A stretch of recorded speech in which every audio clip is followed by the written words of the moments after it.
আমরা আবার আওয়ামী লীগকে প্রতিষ্ঠিত চাই। আওয়ামী লীগ কিসের নিষিদ্ধ? ছাত্রলীগ কিসের নিষিদ্ধ? কোনো নিষিদ্ধ নাই, বাংলাদেশে কোনো নিষিদ্ধ নাই। নিষিদ্ধ হইতে হলে প্রত্যেকটা দল হিসাব করে দেখুক, বিএনপি কি করছে পিছনে সেটাও নিষিদ্ধ হইতে হবে, জামাত কি করছে সেটাও নিষিদ্ধ হইতে হবে। নিষিদ্ধ যদি হইতে হয় শুধু আওয়ামী লীগ হবে কেন, ছাত্রলীগ হবে কেন? নিষিদ্ধ হইতে হলে ছাত্র দলও নিষিদ্ধ হইতে হবে, নিষিদ্ধ হইতে হলে জামাত শিবির ছাত্র দলও নিষিদ্ধ হইতে হবে, শিবিরের যে ছাত্র দল আছে সেটাও নিষিদ্ধ হইতে হবে। শুধু আওয়ামী লীগের ছাত্রলীগ তো নিষিদ্ধ হইতে পারে না। ছাত্র তো শুধু আওয়ামী লীগে নাই, ছাত্র তো জামায়াতেও আছে, ছাত্র বিএনপিতেও আছে, ছাত্র এনসিপিতেও আছে। তাহলে শুধু ছাত্রলীগ নিষিদ্ধ কেন? বিচারের কথা বলতেছে যে বিচার হবে যদি শেখ হাসিনার বিচারে তারেক রহমানের বিচার হবে। তারেক রহমান লন্ডন থেকে নেতৃত্ব দিয়া এদেশের 5ই আগস্টের হত্যাকাণ্ড কিন্তু শুধু আওয়ামী লীগ করে নাই। 5ই আগস্টের হত্যাকাণ্ড করছে জামাত শিবির, করছে বিএনপি। হেলমেট বাহিনী বের করছে, হেলমেট বাহিনী কোথায়? কারা হেলমেট বাহিনী? ছাত্রলীগ হেলমেট বাহিনী না। খুঁজে দেখেন, হেলমেট বাহিনীর পিছনে জামাত শিবিরের লোক আছে, বিএনপির লোক আছে, এনসিপি যারা এখন নূতন দল করছে তাদের লোক আছে। যে একটা 800 টাকার মোবাইলকে ব্যবহার করতে পারে নাই, 150 টাকার গেঞ্জি গায়ে দিতে পারে নাই, সে এখন 116টা গাড়ির বাহন নিয়ে চলে। সারজিদ আলম যে পারে নাই 1200 টাকার মোবাইল ব্যবহার করতে, ফুটপাথ থেকে 100 টাকা দিয়ে গেঞ্জি কিনছে, আজকে সে দল গঠন করে, আজকে সে একজন নেতা হয়ে গেছে, সে কোটি কোটি হাজার হাজার কোটি টাকার মালিক। ত্রাণ তহবিলের টাকা কোথায়?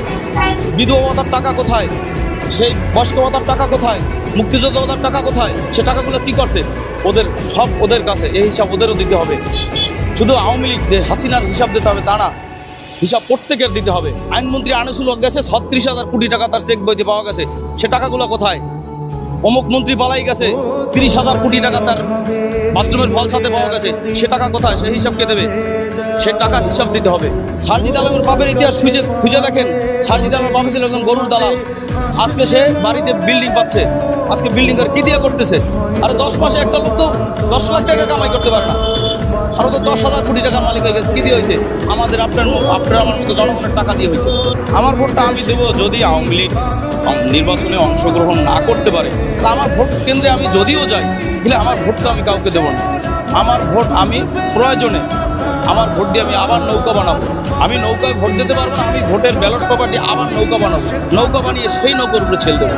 তবু আমার ভোট আমি কাউকে দেবো। বিএনপির আমলে 50 টাকার নোট কেউ পকেটে নিয়ে হাঁটতে পারে নাই, যুবতী মেয়েরা রাস্তা দিয়ে হাঁটতে পারে নাই। ওটা তো কারো বাবার সম্পদ না, ওটা তো শেখ মুজিবের সম্পদ। ওটা শেখ মুজিব করে গেছে, ওটা তো শেখ হাসিনা করে নাই।